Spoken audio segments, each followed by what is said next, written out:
Well, it was to be expected. I mean, and it is not unique to our parliament. It's just that it's now beginning to raise its head.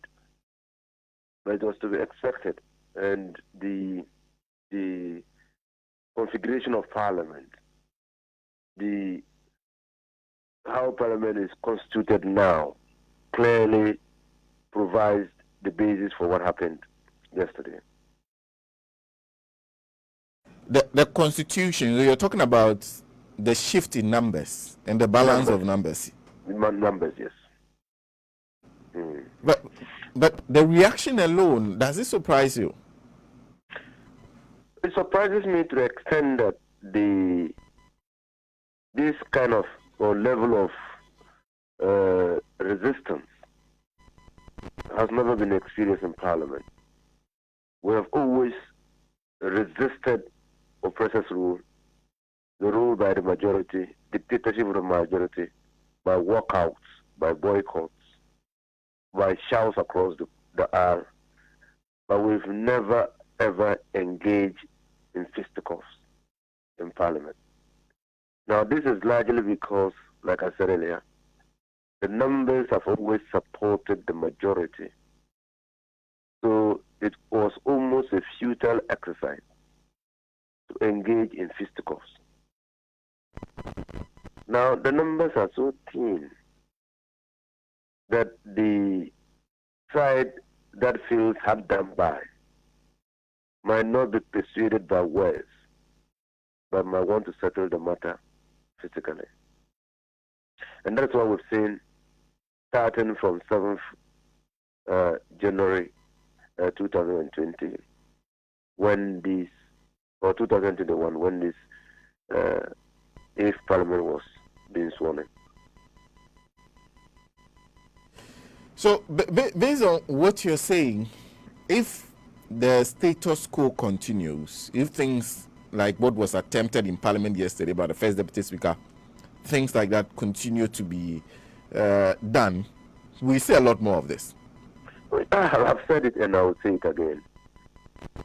The problem, there are many things that we aren't seeing that the leadership of Parliament have successfully managed. It could have been worse than this. Because when we were there, clearly in the last Parliament, the 7th Parliament, MPP had an overwhelming majority. They had a speaker, and so they could act with impunity, with all intents and purposes. MPP didn't need the minority to govern. They tolerated us. And so you could see on certain days in the House where a minority felt very seriously about an issue, they could do nothing but walk out or express their frustrations on the floor of the House. Even the rulings of the Speaker then, it manifested in some ways that the Speaker, in his view, was part of the government and so had a duty to ensure that parliamentary business supported the government. And so in Nana Akufo-Addo's first term of government, yes, there were infractions, there was a dictatorship of the majority, the oppression of the minority views, but that did not result in this level of fisticuffs because it was almost like a futile exercise. So you had to use other parliamentary means, procedure, practice, conventions to be able to continue to be heard in the House. And you will, if you do a review of the 2017-2021 7th Parliament, you'll see that the minority was very, very active outside the floor of Parliament. Even though on the floor of Parliament were able to hold sway. But any matter of national importance that was raised on the floor of the House was actually prosecuted outside Parliament.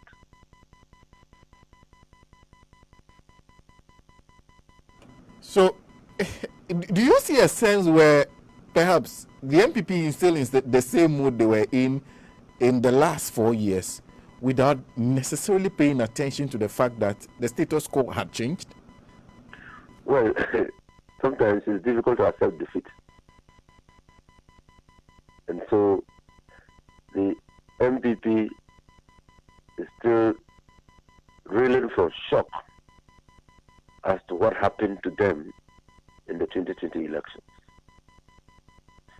They know that what happened was a defeat of the parties, but they have government. And so they still want to take the bellicose stand and project themselves as a powerful group, both in government and in Parliament. And that is the result of what we are seeing.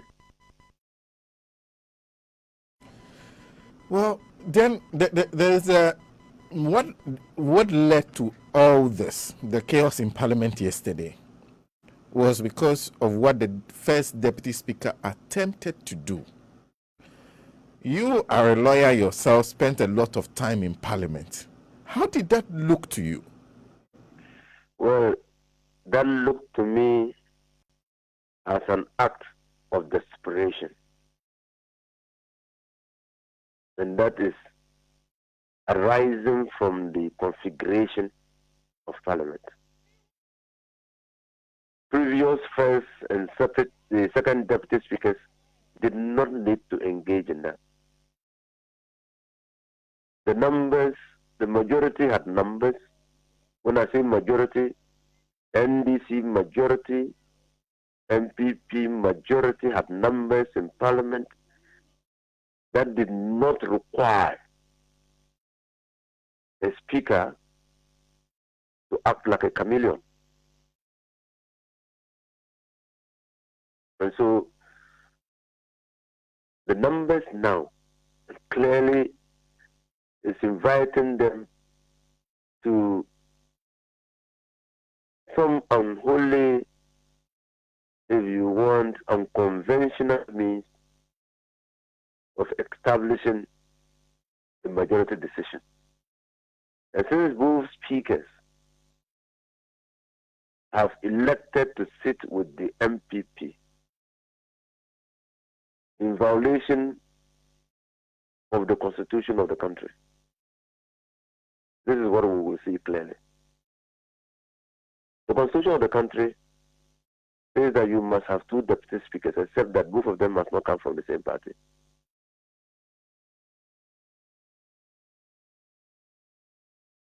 So, if two deputy speakers elect to sit with one party, it's a breach, it's a constitutional breach. But somehow, we close our eyes to that. Close our eyes to that. Oh, so you think the very moment... The Constitution says that there must be two deputy speakers in Parliament, except that both the deputy speakers cannot come, must not come, should not come, ought not to come from the same party. But the second deputy speaker is an independent MP. Yeah, but he has elected to sit with the majority. So to all intents and purposes, he's with the majority side. So the first and second deputy speakers are from one side of the House. So the balance in the House has been disturbed by this arrangement. And I've drawn attention to it severally. It's been disturbed. Why did the Constitution provide that, except that both deputy speakers shall not come from the same side of the House, was to maintain the balance. Because of the fact that a speaker presiding, a deputy speaker presiding, a member presiding will lose certain privileges, certain rights that are inherent in a member of Parliament.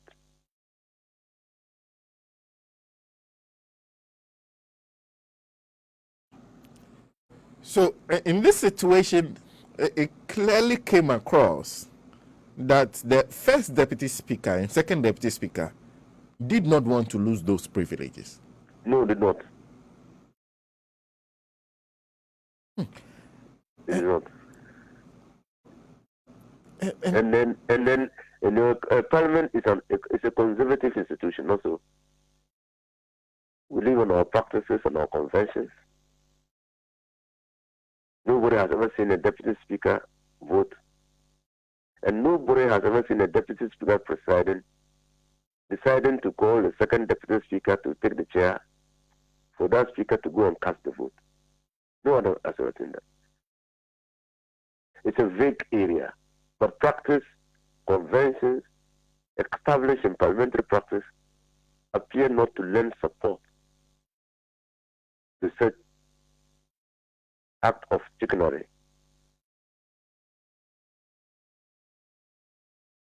But those of us who have also been listening to your standing orders being read, the constitution being read on the matter of people who are presiding, I am not a lawyer, but it seems so clear and straightforward enough that what they did yesterday could not have been done. Yes, even the speaker on 1st December ruled that a speaker cannot vote. But you see, a speaker, whilst presiding, a second deputy speaker or a first deputy speaker or a person presiding, while presiding cannot vote. You don't see it. While presiding cannot vote. So if the first deputy speaker is presiding, he can vote. But the second deputy speaker who is not presiding can vote. And if after the second deputy speaker has exercised his franchise on the floor of the House, is called upon to take the chair, and he takes the chair, and the first deputy speaker returns to the House, he will not be presided, and so he can vote. That's the interpretation they have given to it. Because the rule says a person presiding, first deputy speaker, second deputy speaker, or any member presiding cannot vote. So the operational word or operative word is presiding.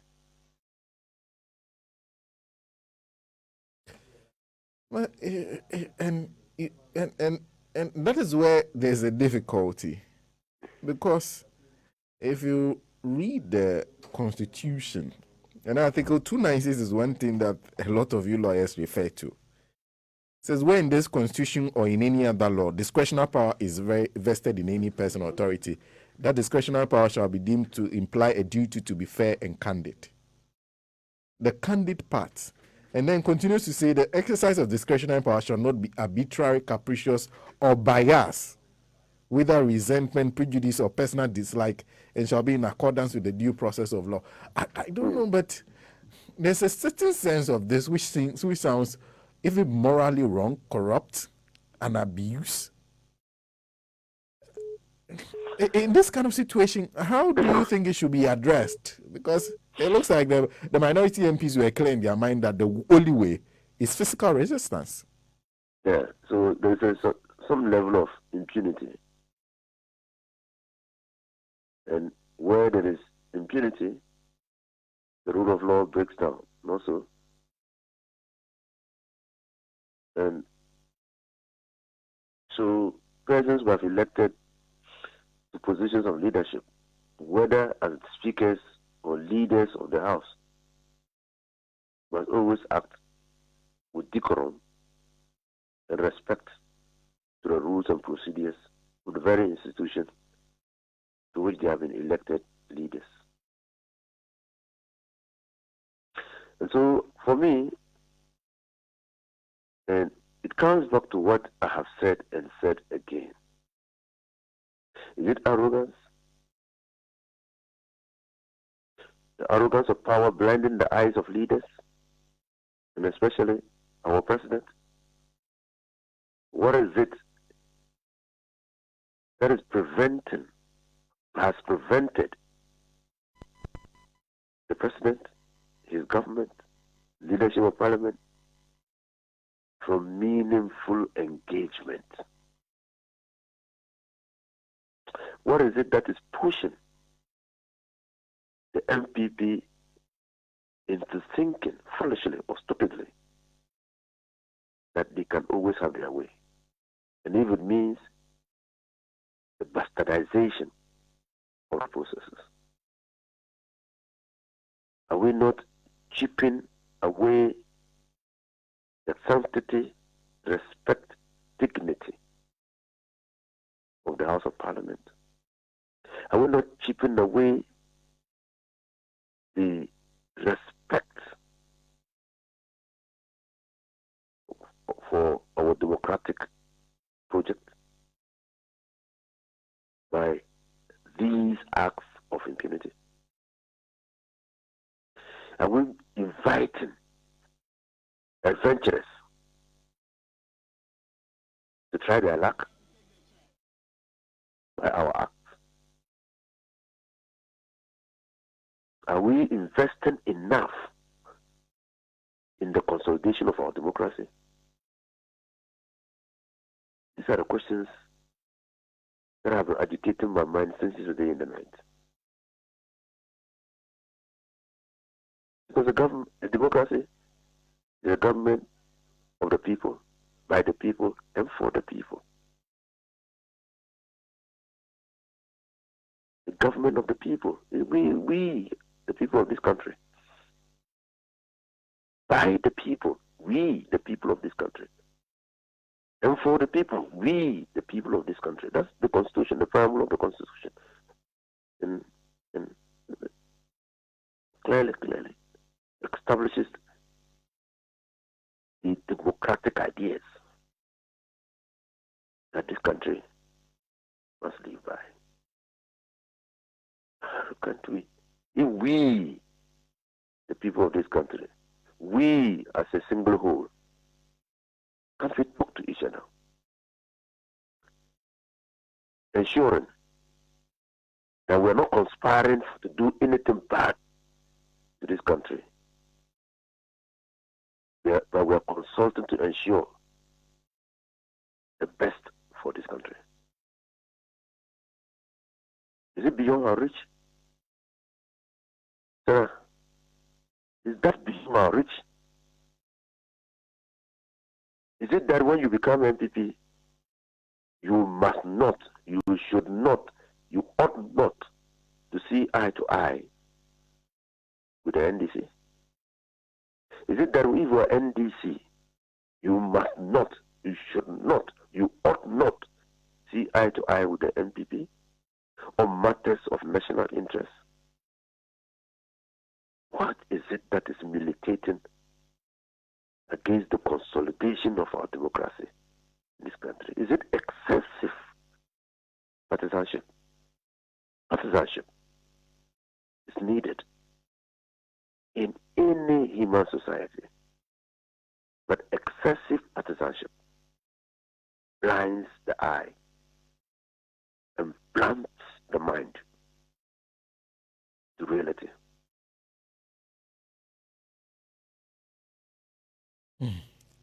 And that is what we are all wondering about. Because if you listen to the average Ghanaian on the issue of the e-levy, if, for example, they walk on the street of Accra today and take a vote, you have realized that there's a popular opinion against the implementation of the e-levy.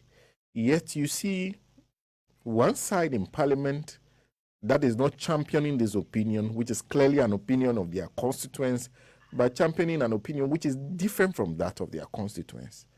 And yes, the question I am asking is, at what time does Parliament get to a point where you think that perhaps in this instance, and the questions you're asking may arise then, the people do not want this, so we cannot push this? That fits into the discussion we're having. Have you listened to Kojom Tiene? Have you read how he described the tax? Yes, I've watched the video. Is he an NDC member? Was he not a founding member of the MPP? Have you heard what the telecoms have said?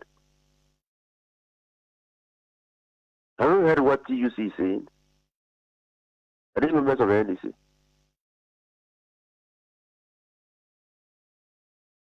What clearly that shows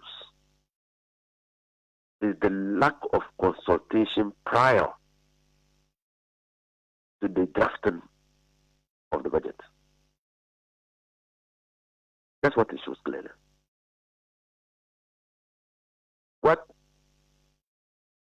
has been the practice in the preparation of the budget? You have pre-budget engagement with stakeholders so they can have a buy-in in the policies and programs that government intends to implement in the succeeding year. But we have pre-budget engagement. If we had, was it detailed enough? Did the Minister of Finance succeed in getting the buy-in of stakeholders in the taxes or policies they intended to implement? Was there a pre-budget engagement with the major stakeholder, the NDC, prior to the preparation of the budget? Because the e-levy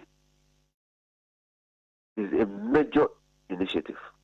Never mind that the country is broke, and so we need resources. You can't take it as a given that any manner or kind of tax will be accepted by the people. Resistance to tax is as old as biblical Moses. And so it should not come as a surprise. If engagement was not extensive and deep enough to have people reject the imposition of the tax. And it's not new. Like I said, you remember that the first time it came, it was passed by a parliament. This implementation faced resistance. People lost their lives, and the tax was withdrawn. The initial rate was resisted. And when the tax was withdrawn and the sales tax brought back for the period in which the VAT was withdrawn, when the VAT was reintroduced, it came with a reduced rate because of consultations.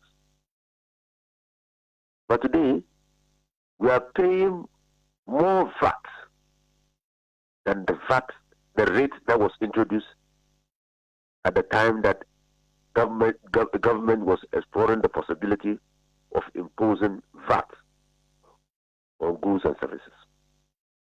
That's how a responsive government behaves. It means that you are facing resistance. It's a roadblock. But, you know, if you are going to run through the roadblock, you might damage your vehicle.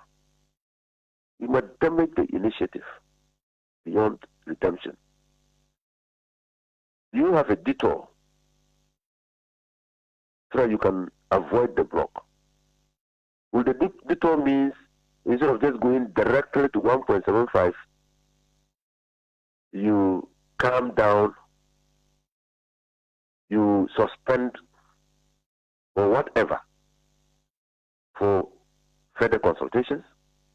Is that a detour? You will finally get to your destination, but it will take longer. Is that what government is refusing to do? So these are questions that I have been asking myself ever since the introduction of the e-levy. Yes, so it's true. All revenue that we raise in this country, including grants, cannot cover two budgetary items, cannot pay public sector wages, cannot pay interest on loans that we have borrowed. We're not even talking about the principal.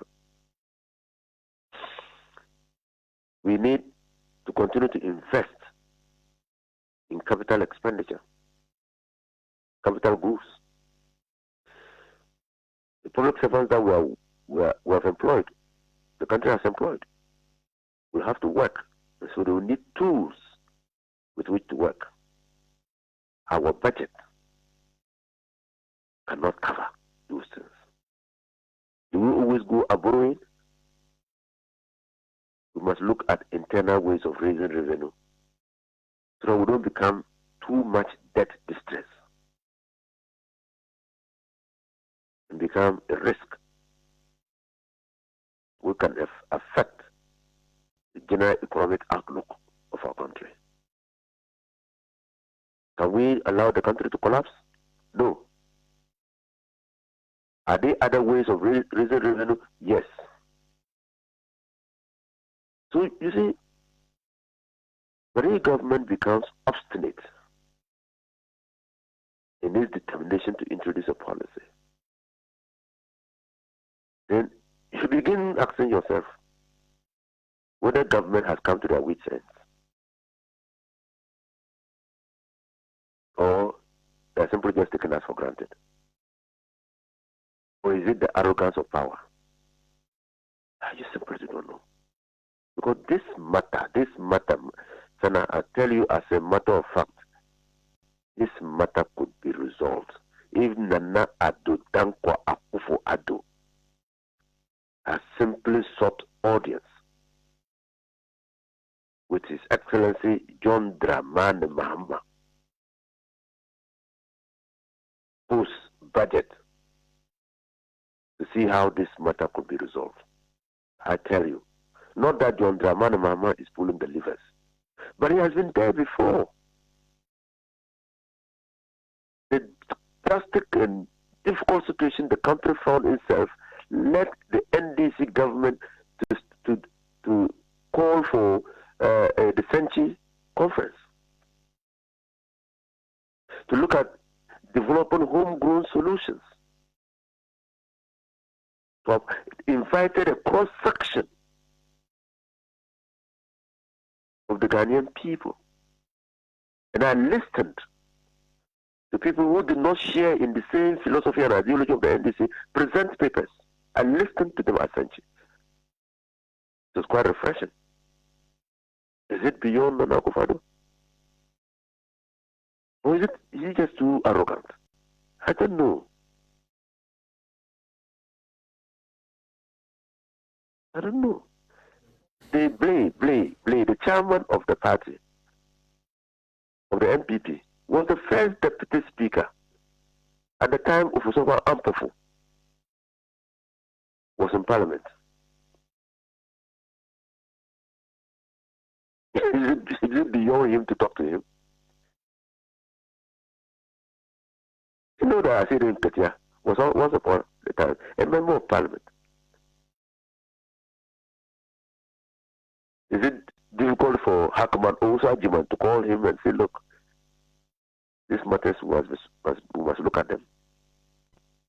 And are we saying that all these people, including the leadership of parliament, cannot sit down, Giorgio, and address this problem? I mean, why are we presenting the situation as if it's beyond redress? I just don't know. These are my thoughts from afar. Because I look worried. I'm worried. Because when you scan through social media, you not only read condemnations of what happened in parliament, you also read applause. What does it tell you? It tells you that we are further dividing country, entrenching positions. It's not good.